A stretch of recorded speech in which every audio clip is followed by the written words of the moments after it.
Please rise for the national anthem performed by CMU alum Brooklyn Bury.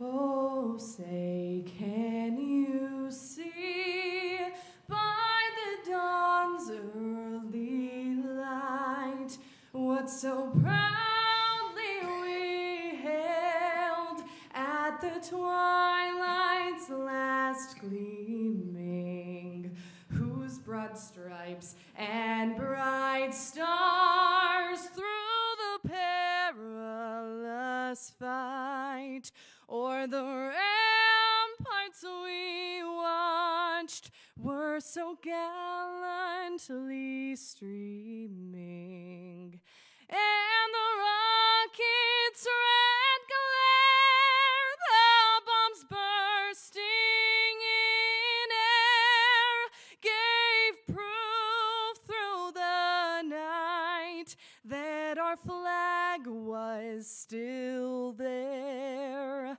Oh, say, does that star-spangled banner yet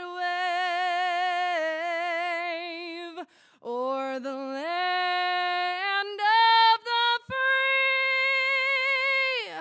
and the home of the brave?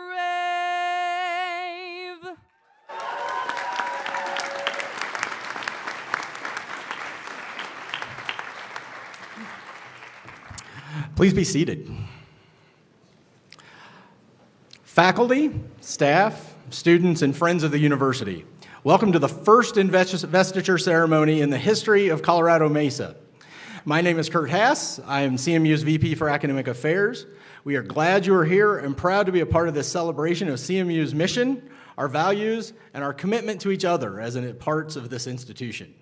Our celebration begins today with an invocation from President Marshall's uncle, the Reverend Bruce Hemphill of the Evangelical Presbyterian Church in Pittsburgh, Pennsylvania.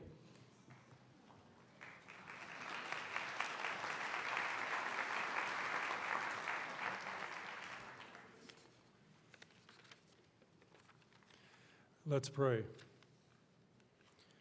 Lord God of heaven, creator and redeemer of all things, we bow in prayer to give you thanks for all the blessings you've given us. Every good thing we have has come from your hand and has brought us to this milestone in Colorado Mesa University's life, this investiture service today. We ask you to bless us now with your presence in this celebration. May it go well and smoothly, and may many of us retain good and lasting memories of what happens here. First, we pray for Colorado Mesa University and ask you to give it a firm foundation in the educational, economic, and social goals it's developed and set for itself in these 96 years of its growth, offering a high-quality education in a student-centered environment here in these western counties of Colorado. We thank you for the values the university has gravitated to and has announced as its own. We ask you to enrich these values among the faculty, staff, and administration. May this community really grow a culture committed to integrity and to academic and intellectual freedom, where every individual is valued for who they are as well as for what they may bring to the table.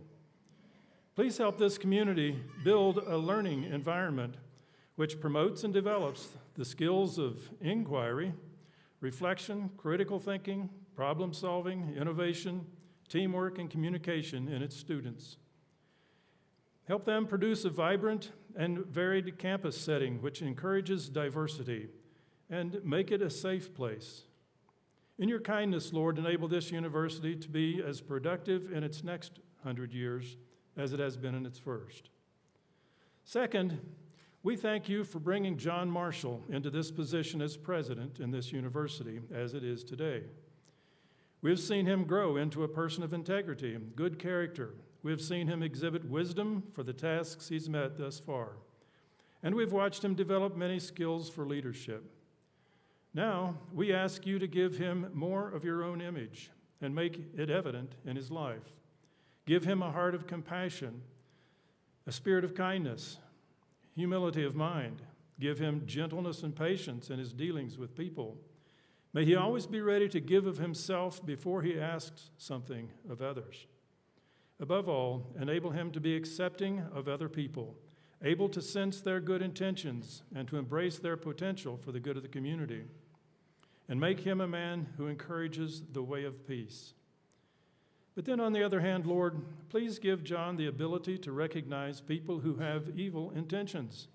That is, to discover the enemies of these values treasured in this university, and yet enable him to be measured in his response to such people. Finally, we commit this man and this university to your care and ask you to bring much benefit to the people of this community through this relationship. Pour out your Spirit in this place and make your goodness known here. We pray all these things in Jesus' name. Amen.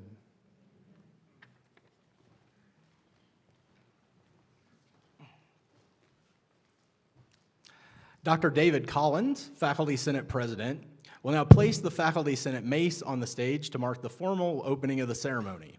Those of you who are longtime attendees of CMU graduations are likely aware that the mace is a symbol of academic authority, and in this context represents the core university principles of shared governance, free speech, and academic freedom that undergird CMU's work as an intellectual center for our region. This is the debut of a new mace commissioned by Senate and designed by one of our students. Thank you, Dr. Collins. I would now like to introduce the true host of these proceedings, Chair of the Colorado Mesa University Board of Trustees, Allison Griffin. Ms. Griffin brings extensive experience in higher education policy and practice to her trustee role with CMU. She served for 5 years as the Higher Education Policy Advisor to the U.S. House of Representatives Committee on Education and the Workforce and has led federal policy efforts for over 20 years. She is a columnist with Forbes, where she writes about the intersection of education and work, and she contributes regularly to Bloomberg, The Washington Post, and EdSurge.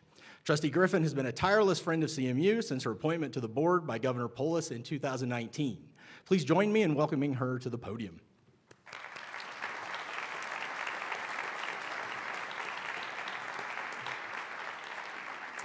Thank you, Dr. Haas, and welcome to all of you. It is both an honor and a pleasure to be in a room full of mavericks, literally and figuratively.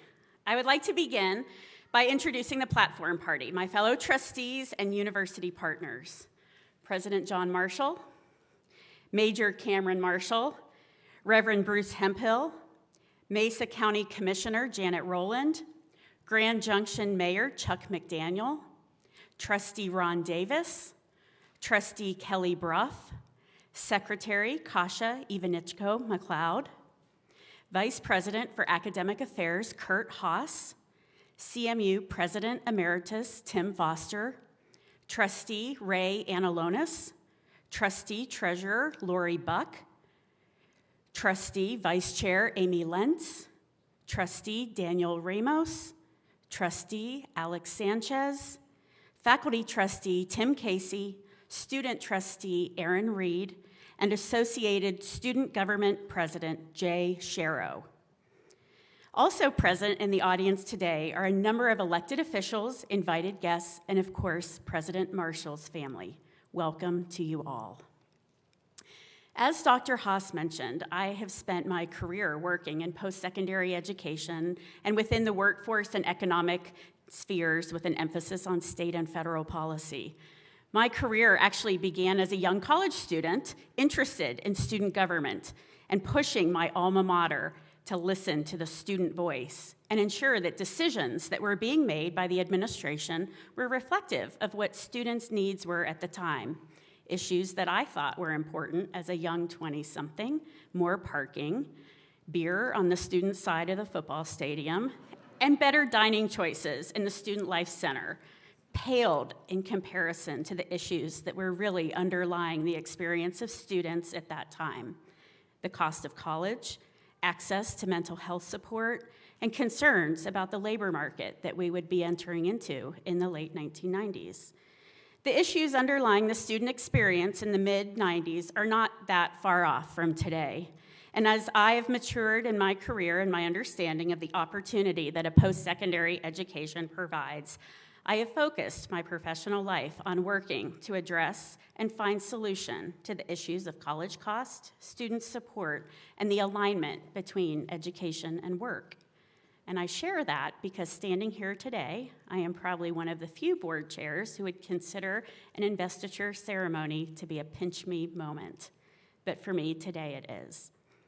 It's a pinch me moment because it's a ceremonial opportunity to confer rank or honor on a person and a reaffirmation of purpose and a chance to restate our commitment to each other and to our mission.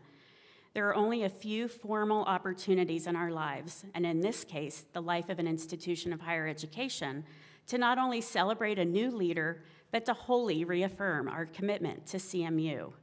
And we are all part of it.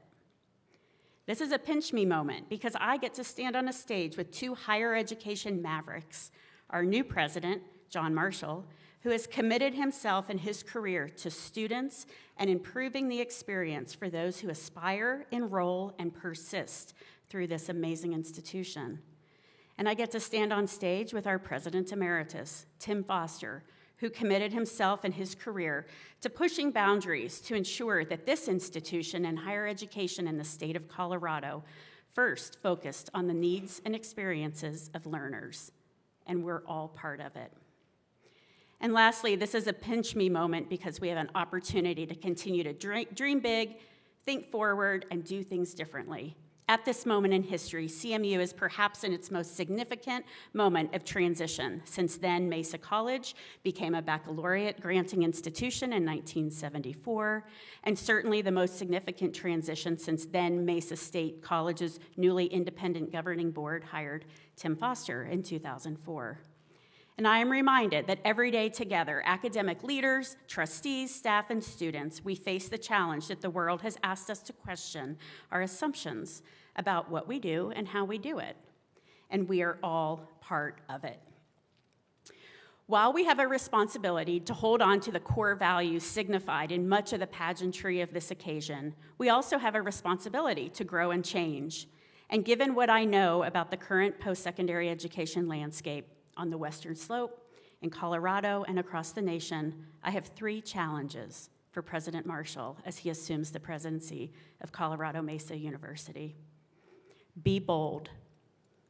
Nationally, the historical traditional student is no longer full-time, living in the residence hall on campus and between the ages of 18 and 24. A lot of today's students are older, working more, attending school part-time, raising families, and caring for loved ones. We have the opportunity at CMU to be bold in the way we attract, enroll, support, and sustain momentum around the student experience. We have the opportunity to be leaders in our disciplines and to ask hard questions and push new approaches and ideas. And we have the obligation to lead this region, the state, and public higher education with new approaches, innovative ideas, and powerful partnerships that are bold and boundary-breaking. Be brave. Being bold takes bravery. Bravery is having the confidence to speak up when you disagree, challenge assumptions, take the path less traveled. In a world where many are questioning the value of a post-secondary education, being brave and reaffirming that sometimes the old way of tackling a challenge may not be the best way. That is what higher education needs now more than anything. We must honor our commitment to all learners, embrace our faculty across disciplines, and be a partner with our community while also forging new pathways across learning and work, destigmatizing career and technical education in our communities, and honoring the legacy and the diversity of opinions and perspectives in the classroom and on the campus. And be kind. Above all else, be kind. Over the last year and a half, perhaps we have never needed to extend kindness more than we do today. From racial injustice and civic unrest to political posturing and disagreement to differing opinions and experiences with public health, we have to remember daily that we do not always know firsthand or understand what is going on in the life of an individual, which might prompt their behavior. A behavior or reaction that could be different from ours. And rather meet each other with contempt or criticism, we can meet them with kindness. As one of my former bosses used to say, you get more flies with honey than you do with vinegar. Brave, bold, and kind. Congratulations, President Marshall, On behalf of the Board of Trustees, we welcome you as the 11th president of Colorado Mesa University.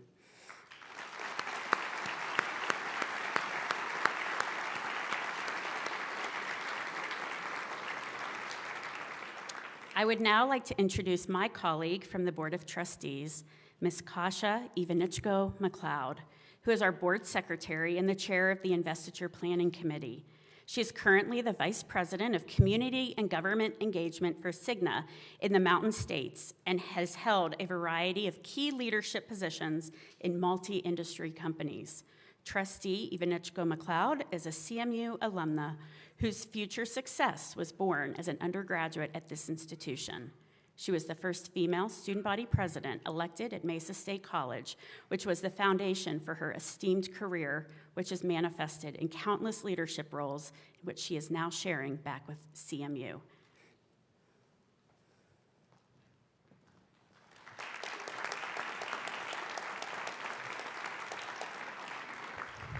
Good afternoon.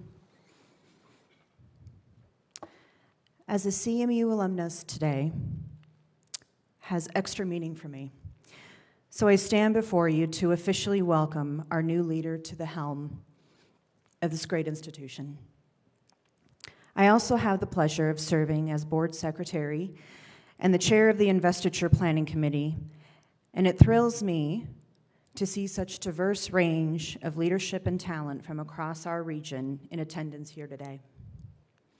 I have always valued the long and special relationship CMU has maintained with the city of Grand Junction, a relationship that has been fueled by trust and mutual support and avoided the many stressors that so often plague a small community with a higher education institution presence. Grand Junction and Mesa County are critical partners for the success of CMU, and the individuals gathered on the stage to honor and welcome our new president reflects an intent on all of our parts to continue growing the relationship and partnerships that ultimately benefit CMU students and the Western Slope community as a whole. Having Commissioner Rowland and Mayor McDaniel here today further cements the value we all place on these relationships and the belief that a higher education institution has the ability to bring communities together. I want to especially thank them both for being here. So much has changed at CMU since I was a student here. When I face west outside of Tomlinson Library today, I can see almost half of the current campus, most of which didn't exist not that long ago. When I attend an event at the University Center, I often sit in rooms that probably wouldn't have fit in the old Student Center when President Marshall and I both were students at CMU. And most of the classrooms our students learn in today have either been built or remodeled in the last decade. You might find it interesting that today, where the Chick-fil-A stands at the University Center, is the location where the student government offices were located in my day. I think the French fryers are now where my offices used to be, actually. Since our birth as a junior college with just 39 students, our subsequent growth into 86-acre main campus with a dozen residence halls, plus the Bishop campus, the changes to CMU's physical footprint have been remarkable. And as remarkable as this journey has been, it has not been without difficult decisions along the way. For example, as president of the student body, I worked closely with the administration, the athletic department, the student body to raise funds necessary to begin the building of the Saunders Field House. It was always a difficult decision because it involved the increase of student fees, but it demonstrated the partnership between the administration and the students.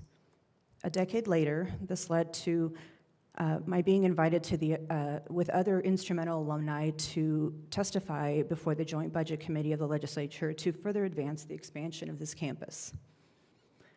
The ultimate example of collaboration or shared governance will forever be memorialized in the newly designed Faculty Senate mace being exhibited for the first time here today.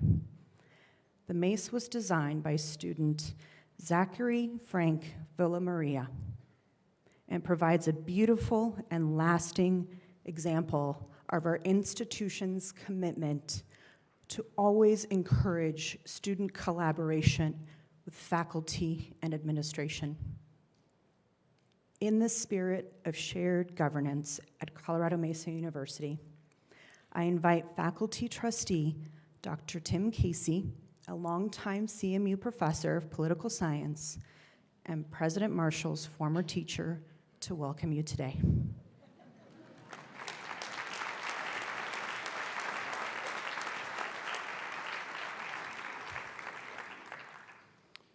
It is my distinct honor as a member of this faculty to welcome you to CMU.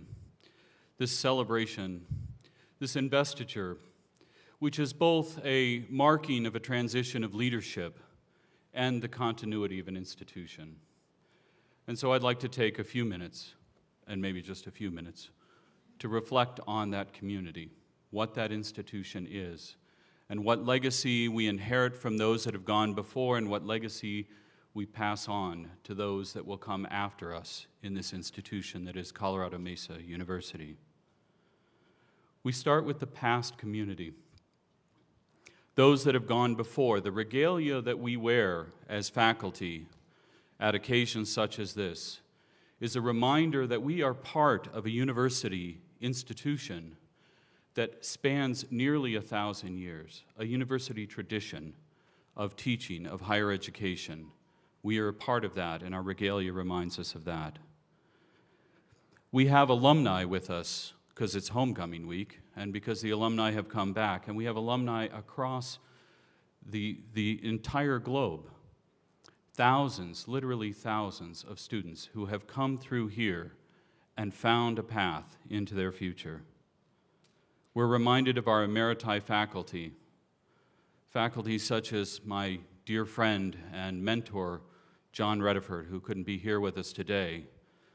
John is the ideal faculty member and a model for me to this day because he taught and cared enough to mentor a young student like John Marshall and a young faculty member like myself when we both started here some years ago. I think about the former staff and the administration that have served this institution without always as much recognition as they might have. I think about all the trustees who have served this institution in the past, several of which are here with us to this day. I think about the 10 past presidents as leaders of this 96-year-old institution, this community, one of which at least is here with us today. You inherit the legacy of research, of ideas, of traditions that have produced and were produced here at Mesa State College and now Colorado Mesa University. You are surrounded by the community of Grand Junction and the western slope of Colorado that grew up together with this university. But it's not just the past. The CMU community spreads out geographically across an immense territory. We think about the faculty, the staff, and the students at Western Colorado Community College, and those at the Montrose campus. We think about the online students and classrooms, students that attend those classrooms all over the planet. We think about our study abroad students who are enjoying other cultures and learning from other places. We think about the downtown art gallery, the line worker facility, the forensics investigation research station, the internships that turn businesses and law firms and nonprofit organizations into our classrooms, stretching throughout the country, the state, and around the world. We think about the alumni network, which exists in every state in the Union and dozens of countries around this world. We think about the faculty coming from across the country and around the world from other institutions of higher education that bond us to that tradition that is a university system. We think about the board members here present with us who represent all the corners of the state of Colorado. We even think about the live stream audience and the watch parties around the Western Slope today. And we gather as a present community, gathering in this space and across this campus this week, the faculty here before us and the faculty around the campus, the staff that have worked so tirelessly bring this together, the students, the reason that we are here today, the extended family, it's Parents' Weekend because we didn't have enough things going on this week, and some of your family that I had a great honor and privilege to meet this week as well. We think about the alumni here for homecoming. We're gathered as the Board of Trustees. We're gathered as invited guests from the broader community in the Valley, in our 14-county region that we represent, as well as across the state, cities of the Valley, Mesa County, and all the other counties, state leaders. This MACE represents shared governance, the coming together of this present community with our new leader. We think about the community of the future, the new vision that you will share with us later in this ceremony, building a sustainable institution that will last long into the future after all of us in this room are no longer in this room or on this campus. We think about the partnership and the shared governments between the leader with vision and the community that is necessary to bring that vision into being. We have to work together. We think about the potential embodied in our students as we train and teach tomorrow's leaders, citizens, scholars, and workforce. We think about future presidents that will assume the office after you and the future governing board members that will guide them. And we think about our future faculty and staff and students. In many ways, President John Marshall, you embody this community across time and space. You've been part of this community for at least 20 years. You have a diverse role in this community as a student, a staff, an athlete, an administrator, a faculty, alumnus, and donor. And now, you are the 11th president and leader of this community, this Mavali, that is and remains Colorado Mesa University and Western Colorado Community College. I would be remiss if I didn't think about at least one theorist. The student of the very first academy that ever existed, literally named the academy where we get the name academic from, went on to found his own institution of higher education. You might have heard of him, Aristotle. Aristotle draws together not only the humanities and the social sciences, he's considered a founding figure in all of these, but he also draws together the natural sciences as well. He embodies that spirit that I hope that you will as well. And Aristotle would teach us that whether you're ruled by one or ruled by few or ruled by many, the sign of a good community, the sign of a good government, is that it focuses on the common good rather than the personal interest of anyone in power. And I know you will take that to heart as you move us forward in this idea of a human scale community you've talked already so much about. So without further ado, I now present to you our student trustee, Aaron Reed, Mass Communication major from Denver, Colorado.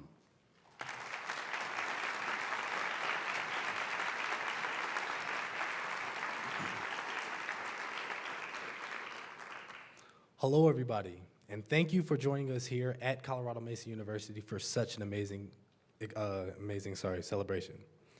My name is Aaron Reed. I'm from Denver, Colorado. I am a mass communication media strategies major, and I am serving as a student trustee at Colorado Mesa University. I will first start by saying why CMU is unique. I think CMU is most unique because of the people in which make up CMU. I know a young man from Trinidad and Tobago who is a part of our soccer team, our men's soccer team. I know a young lady who is working 30 hours a week and still pursuing her dream in the classroom at CMU. I know another young lady who is an enlisted member of the armed forces who is serving as our ASG student body vice president. And lastly, I know a young man all the way from Oahu, Hawaii, who is the director of our Cultural Inclusion Council. This is a place where you can come and be successful. This is a place where you can attend a football game on Saturday afternoon and catch a show right here in the Robinson Theater that same night. And then you can go hike Mount Garfield, if you choose to, Sunday morning to prepare for your biology lab on Monday. And now I'm going to talk a little bit about President Marshall.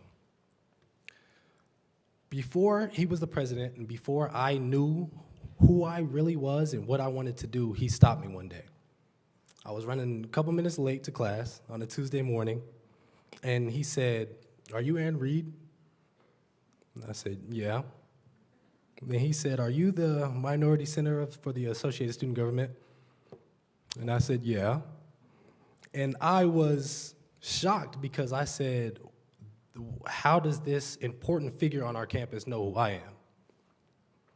And then we had a brief conversation, exchanged information, and then ever since then, we've been building a pretty solid connection and relationship ever since then. And I share that story to say I wasn't the only student that he built that connection with in a relationship. I think President Marshall wants to build relationships with each and every student that he comes across.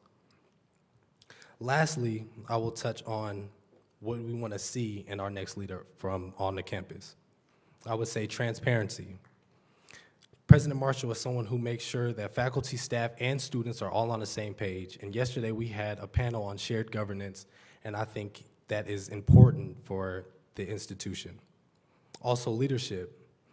Last year, he led a course called Leadership During a Pandemic, in which I took.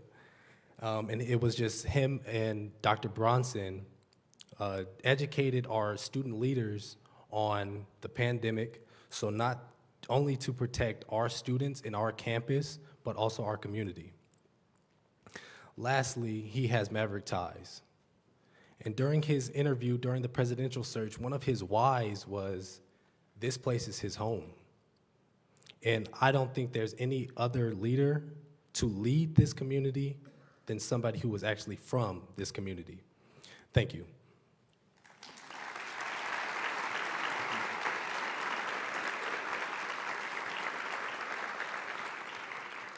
And now I would like to welcome to this podium our Associated Student Government Student Body President, Jay Sherrill.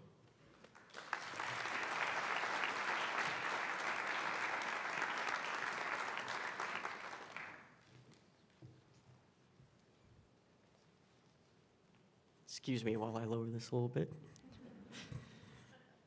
Good afternoon, everyone. My name is Jay Sherrill, and I am the president of the Associated Student Government of Colorado Mesa University. And I'd just like to take the time to thank you all for coming to today's investiture ceremony.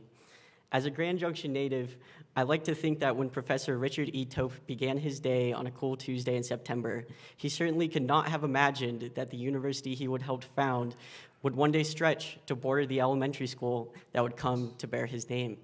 However, Professor Tope and the Mavericks like him smile upon us today as we continue in the charge of creating a new educational institution in which the method of instruction shall be adapted to the needs of the students.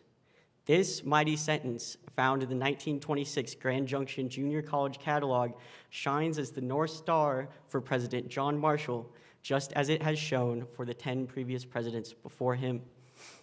In the short time I've known President Marshall, I am reminded again and again that he is the maverick who will lead us together in pursuit of the mission to create a new educational institution that adapts to the needs of the students. As a third-generation maverick, I have had a front row seat from the bars of my bicycle to the Colorado Mesa University's evolution to becoming the most student-focused university in the state of Colorado. Colorado Mesa University has adapted time and time again to the needs of the students and to the needs of the community as a whole. We're one of those students from 1926 to attend today's investiture ceremony. They might not recognize Robinson Theater or the University Center, but they would certainly find themselves surrounded by Colorado Mesa University's eternal pioneering spirit and dedication to shared governance as embodied by the MACE presented before you today. In fact, they might be able to offer us some advice about emerging from a pandemic into an uncertain future. However, one thing that those students would be certain of is that we have the leader in front of us today who will ensure that students 100 years from now will find an education here at a homestead to the west of Ordinary. Like the pioneers and mavericks before him, President Marshall inherits a university with unlimited potential. I've had the privilege and honor over the last 3 months to watch him lead the herd further into the 21st century with students and the community in focus.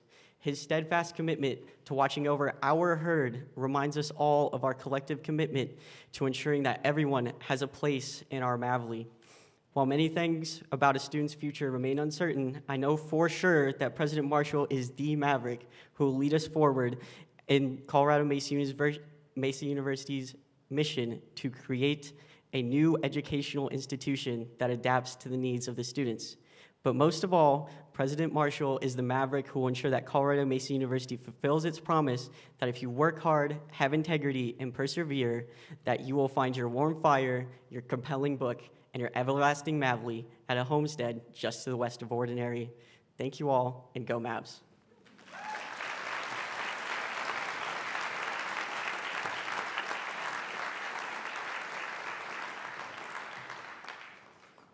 Thank you, Jay.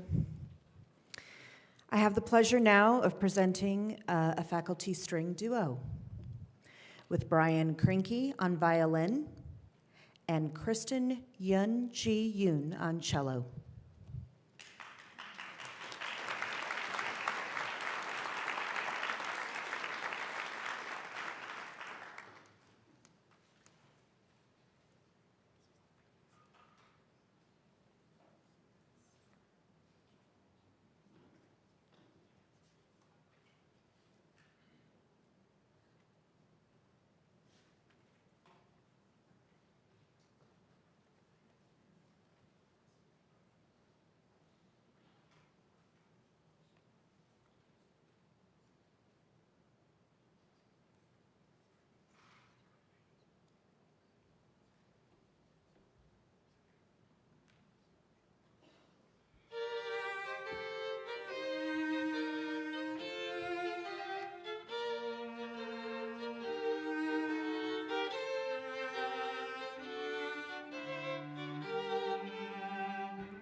It's my special honor to share that our next speaker is Major R. Cameron Marshall. He is a 19-year veteran of the United States Marine Corps, having enlisted shortly after the attacks of 9/11. He has since served multiple combat tours across North Africa and the Middle East, most recently assigned to Marine Special Operations Command. He is a graduate of the United States Naval Academy, the Defense Language Institute, and was selected to as the Olmsted Scholar to the University of Zagreb, Croatia.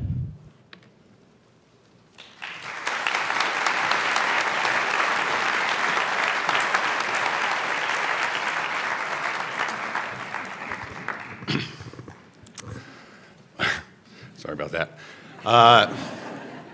Good afternoon.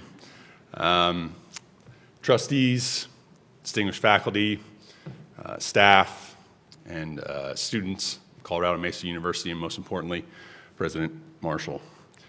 Thank you for this opportunity to be with you today. It is truly a high honor. I've been asked to give public remarks on the subject of my brother before. The last time was his wedding, and it went so well that it only took 25 years for me to get the opportunity to do it again. So I don't know what happened. I thought it went really well. But,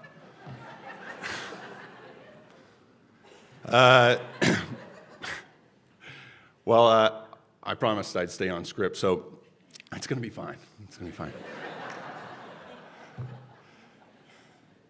So, where does the military and this investiture intersect?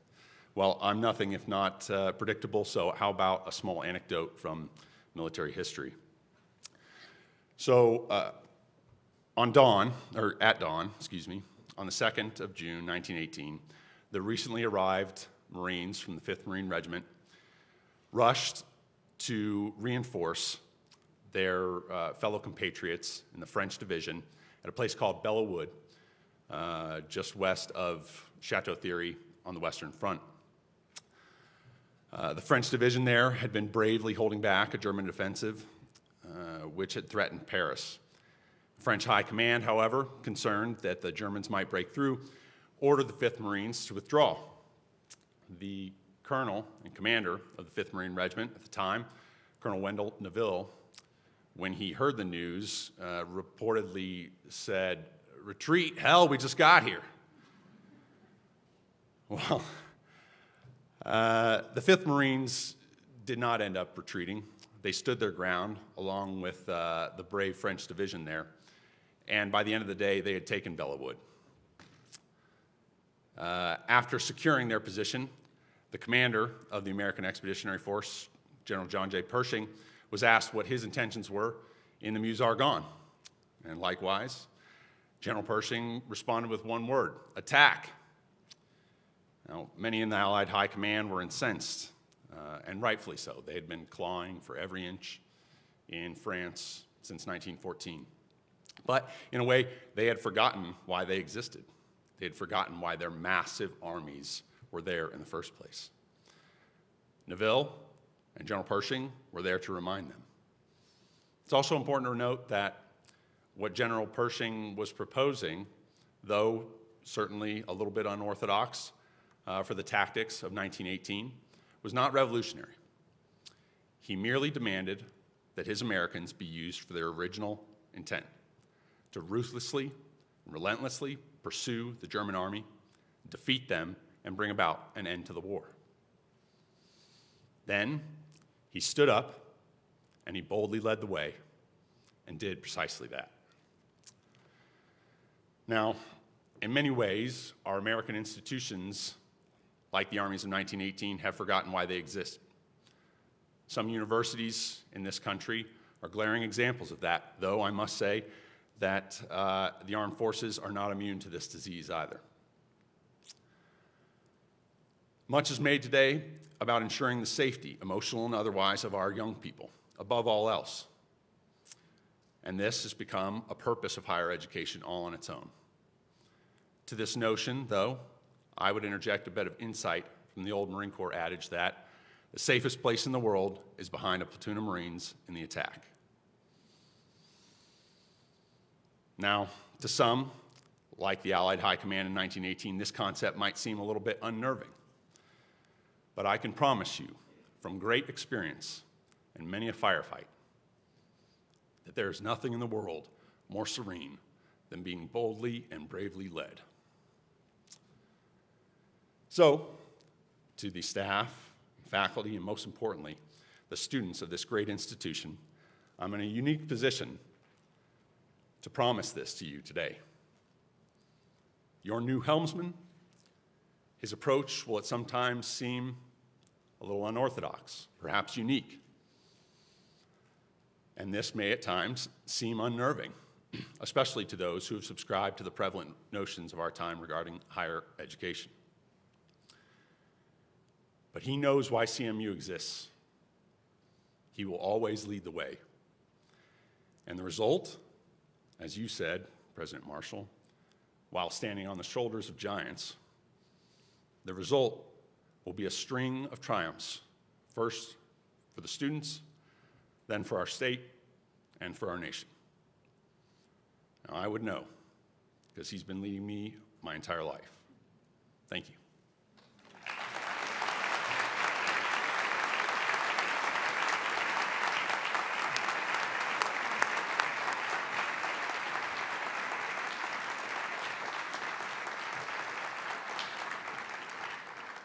Thank you, Major Marshall. Our next guest is well known to CMU, as are his accomplishments. He served as president of this institution from 2004 until quite recently, having previously served as the executive director for the Colorado Commission on Higher Education. A Grand Junction native, he is responsible for dramatically expanding the physical footprint of CMU while also building the university's innovative spirit and maverick culture. Please welcome President Emeritus and my friend, Tim Foster.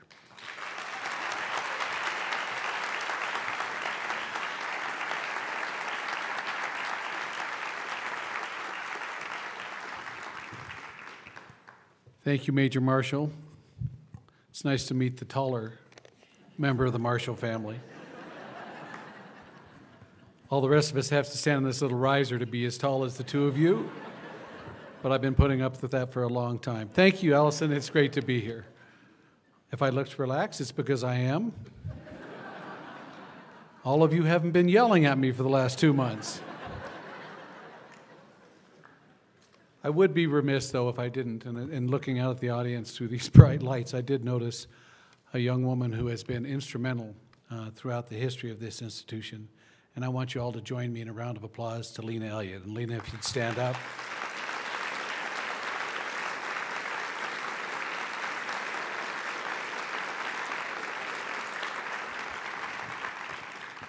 And then the other person I'm going to ask us all to give a round of applause to is Lindy Marshall, who's going to put up with all of this. So, Lindy.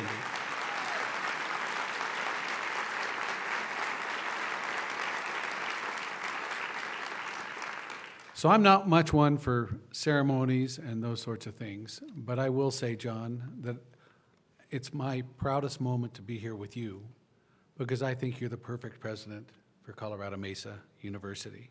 And when I say that, I think folks in the audience think, oh, he's so smart and he's so talented and has such high ethical standards and he understands state government and he embraces our unique town-gown relationship and he's a student and he's been here and he's got a great sense of humor and he's tall. He's the tallest president in Colorado. But most importantly, what I know and what everybody who's worked with you knows, you have a passion and the heart for this institution. And I've seen it time and again, it's what Aaron said, is you love our students. And it's clear every time I see you around them, I see you at graduation. And so it is that will stand us in good stead as you go forward. I will say that leading this institution was one of the greatest honors of my life, and I have mostly nothing but fond memories. But hands down, my favorite, and I know your favorite ceremony, your time of year, was commencement. It was such a favorite of mine, we decided to have 2 commencements. But it was always such an honor to be able to honor our students, as all of the faculty here know, as they walk across the stage and you get to hand them their diploma. And I had the honor of wearing this chain of office. I will tell you, I expect you to maintain a certain, every now and then it disappeared, and Aaron Rooks would have to find it. So I expect that maybe it might disappear again in the future, just because who knows what happens to it from time to time. But at the end of the day, it's going to be really a very proud moment to see you wearing that chain of office and saying to you again, congratulations, you are the perfect person at this point in time for our university. So thank you for having me. It's nice to see you all. Enjoy.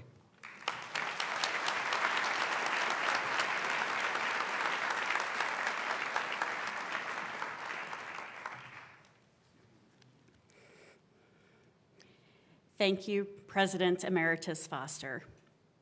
President Marshall? Before you today are trustees, faculty, students, staff, alumni, and community members who have, in uncounted ways over multiple decades, served the mission of this institution. Their commitment to Colorado Mesa University has contributed to the advancement of teaching and learning, to our understanding of ourselves and the world, to the livelihood of thousands of families, and to the continuous growth of Western Colorado. As you receive this chain of office, which contains literal and symbolic links to CMU's history, and also to the history of the pursuit of knowledge, I do want you to feel the responsibility that these people's commitment to CMU places upon you as their president. However, I hope you also feel the responsibility is shared with them, and that you feel the joy of working here to continue the proud tradition of excellence that they, with you amongst them, have built together.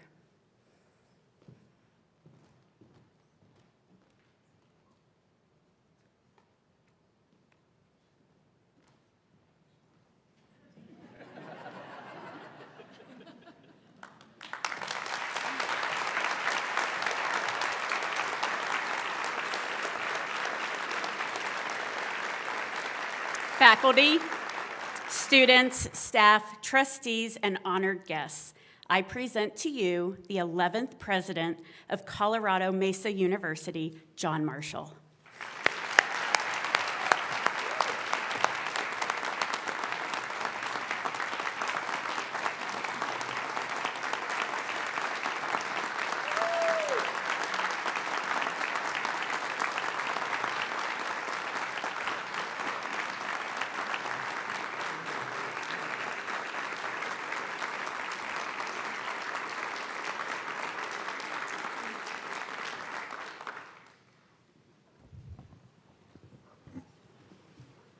Chairwoman Griffin and trustees, I am honored and humbled by the confidence that you've placed in me as the new president of this great university. I guess once your name is on the hardware, stuff's getting real. So that's happening. Thank you all. I'd like to thank Trustee Ivanichko McLeod, Trustee Casey, and the entire Investiture Planning Committee who have quietly and with great skill and hard work pulled together not only today's ceremony, but the entire Maverick Momentum tour over the past month. It has been so encouraging and such an honor to be part of the people and places and purposes that make up CMU. At first, I thought the travel schedule you all planned was some kind of a sick joke, but I guess we're at a university, so I guess it's more like a hazing ritual. Hopefully I passed. I don't know. Seriously, I'm so grateful to be here. Students, colleagues, honored guests, dear friends who've traveled great distances, thank you for being here to celebrate Colorado Mesa University. I'm grateful for my family being here to support me. Mom and Dad, I figured your recent hip fractures and lower back injuries were just elaborate ruses to get out of having to come to this. But look at you guys, you made it. It's awesome. I love you.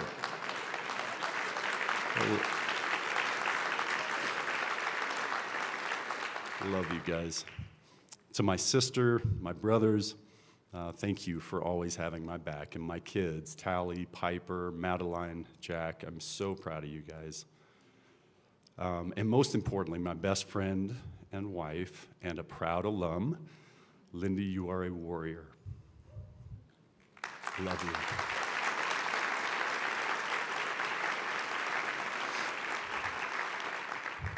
So I'm a proud alum of CMU.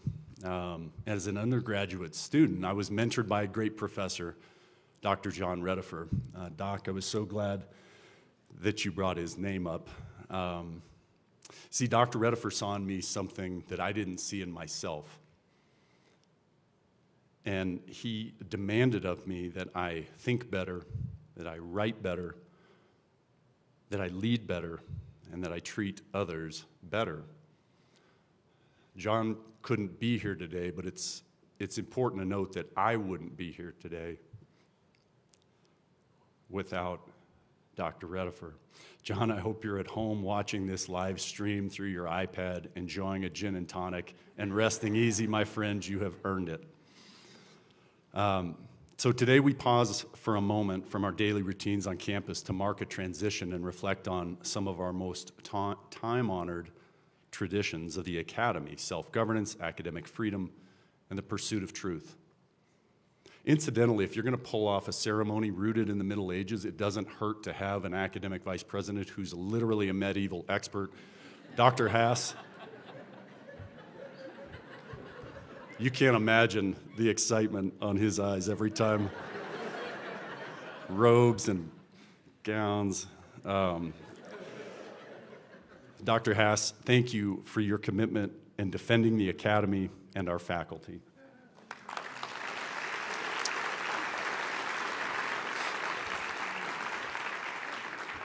Well, today I want to cast a vision for our future as a university, and it's this: the American university should be a model of what we want our future to look like. You see, a university at its best is uniquely positioned to be a scaled model of the country we want to see, in community with one another, in relationship with one another, encouraging critical thinking from one another as we pursue truth, all so that we might reinvent a future that's more respectful, more humble, and more just. I submit to you today that Colorado Mesa University can be that scaled model by continuing to grow into what we'll call the human scale university. So come with me for a few minutes as we go on a journey, and I want to try and describe to you what a human scale university could look like and how it could be a model for what we want our community and our country to become. To begin our journey, I need to tell you a story about a guy named Willis Ray Hemphill. He lived in central Ohio in the early 20th century in what's today Amish country, farming country. And in that time, in the early 1900s, Ohio farming country, barns were a big deal. And Willis Ray built barns. But he wasn't just a carpenter, he was an innovator. He was an entrepreneur. He saw barns that were built all the same, post, beam, rafter construction, and they were enormous so that they could sustain the amount of hay and livestock necessary to make it through those long winters. Well, Willis Ray decided that there was a better barn out there, so he set to work designing it. And he did. He came up with a really great idea. But he couldn't convince his neighbors with words alone to allow him to build this barn for him. So what he did is he built a scaled model. Perfect in every way, absolutely to scale, a small 2-foot, about the size of a dollhouse, a perfect model of what that barn could look like. He went back to his neighbor and he showed him what this could look like. And his neighbor smiled, jaw open, can see it, right? Yes, that. Build me that. And so he did. And he built these all over central Ohio, and they are still standing today. They withstood the test of time. Willis Ray was my great-grandfather. He built a scaled model of a barn he believed his community needed. Today, that century-old scale model barn sits in my office. You can come by and see me Mondays at 2 o'clock. I kept that office hour, President Foster. And that barn reminds me of the university I hope we can continue to build together, a university that's perfectly scaled model of what we want our country and our community to become. Willis Ray's work was building barns. More than a century later, my work is higher education. And today I find myself surveying the landscape of higher education, and here's what I see. I see big, beautiful, elite universities who I fear have lost their way. They've become shells of themselves, whether on the left or on the right. Ideological monoliths abound. They've given up on the idea of creating a place where students from all walks of life, different experiences, different zip codes, can come together, be their authentic selves, and learn from one another, learn from diverse faculty. Worse yet, I fear these elite universities have become replication machines. These elite institutions take the top quartile of society, where grandma and grandpa went to this institution, had 2.1 kids, who went to that same elite institution, who had 2.1 kids, who went to that same elite institution, and on it goes. They're not growing the pie. They're not changing neighborhoods and communities and families. They're simply replacing themselves socially, economically, politically, and culturally. Well, herein lies our opportunity to break this dysfunctional cycle and demonstrate how it can be done differently. The truth is that our future is too complex, and the challenges that we all face are too difficult to overcome them with leaders who are some of our best and brightest. We need all of our best and brightest. And as a practical matter, that means that many of our future leaders are hiding in plain sight, maybe in an unexpected place, though. These kids are sitting in an urban housing project or on a Navajo reservation or in an Albuquerque barrio.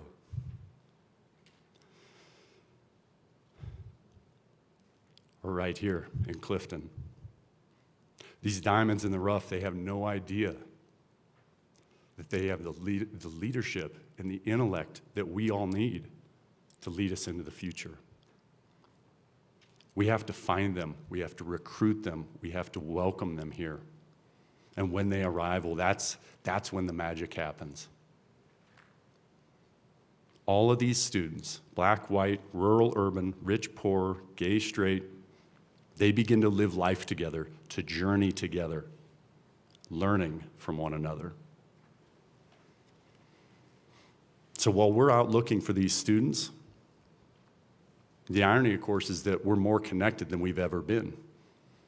Social media, mobile devices, and yet as a country, we're more divided than we've ever been. Militant anarchists take over a police station and entire city blocks on the West Coast. White supremacists with tiki torches march through a historic quad on the East Coast. These manifestations of extremism stem from a reality that we've stopped listening to one another in humility, holding out the possibility that we might be wrong. We've stopped being in relationship, stopped being in community. If we're being honest with ourselves, we vote with our feet. We surround ourselves with people who think like us and look like us and worship like us and vote like us. This is not a model for what we want our future to look like, because it's what our present looks like, and it's unacceptable. There's a better way, and it's right here. 17 years ago, a newly minted president set out to take a sleepy little college at 12th and North and build a world-class university. And today, as we begin the next phase of our journey, it's only right that we acknowledge that we're doing so standing on the shoulders of now President Emeritus Tim Foster, Tim, thank you for what you've done for this university.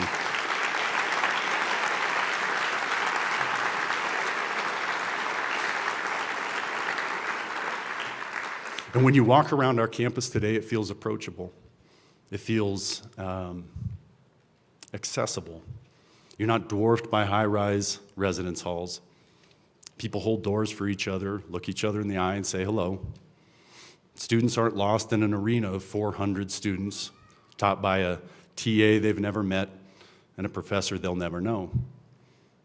Our students are in a classroom with 20 to 30, sitting with a professor who is an expert in her field and who knows her students' names. Architecturally, programmatically, geographically, our campus is perfectly situated to meet the moment because everything about CMU is designed around sustaining relationships. Our campus works in partnership with our communities, not in spite of or at cross purposes with our communities. Mayor McDaniel, Commissioner Rowland, CMU couldn't ask for more welcoming and supportive partners than the City of Grand Junction and Mesa County. Thank you for being here today.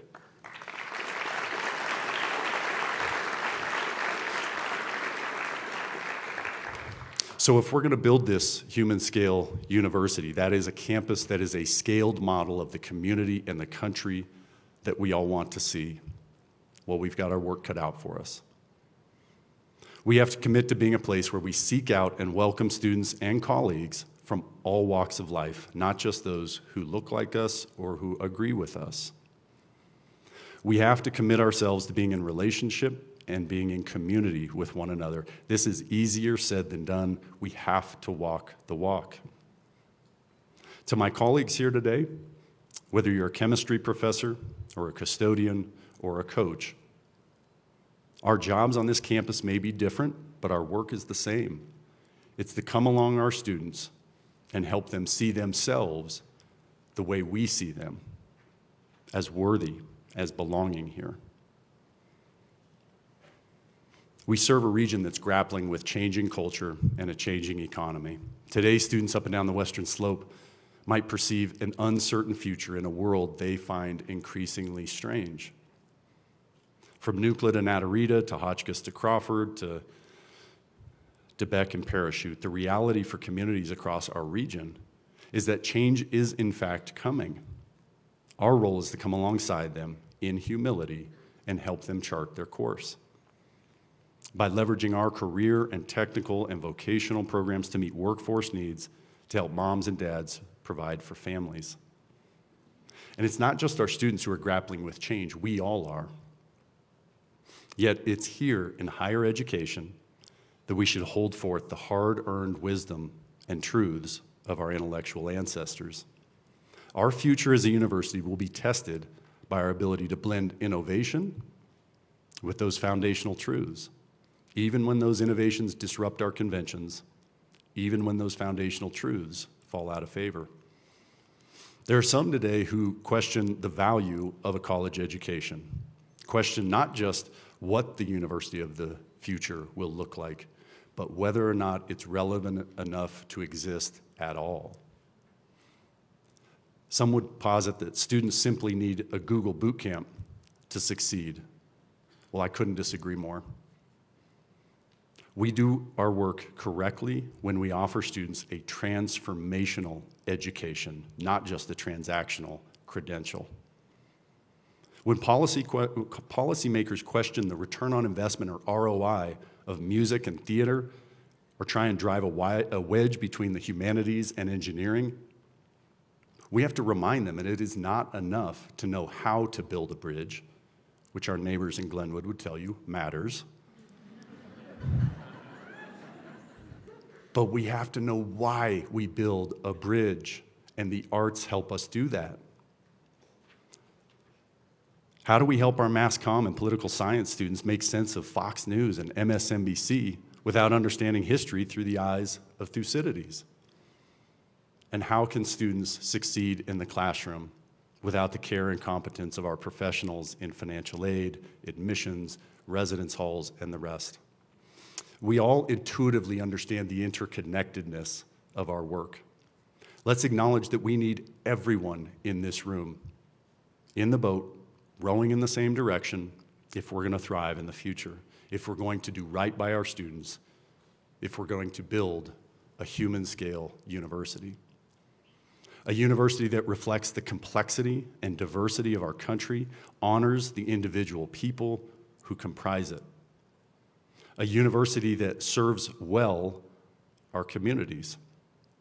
A university committed to seeking the truth and providing an education, a transformational education to the future leaders we all need so desperately. Well, these are big ideas and big ambitions. But our ambitions need to rival the potential of our students. And we can do it in community with one another, in relationship with one another, encouraging critical thinking from one another in pursuit of truth, all so we might reinvent a future that's more respectful, more humble, and more just. I look forward to our work together. Thank you all.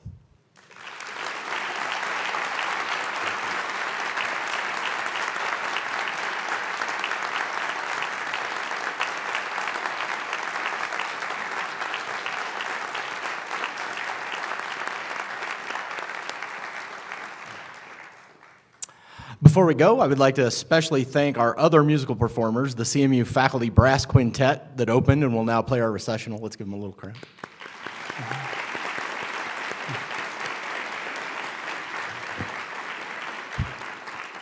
Once the recessional music begins, I would ask that you wait for the stage party to rise and exit, followed by the faculty who will proceed to the plaza, led by President Marshall and Rowdy the Maverick, which I'm pretty excited about, even though it's not medieval. Once faculty have left the auditorium, the remainder of the audience is welcome to the plaza for the reception. Thank you again for coming.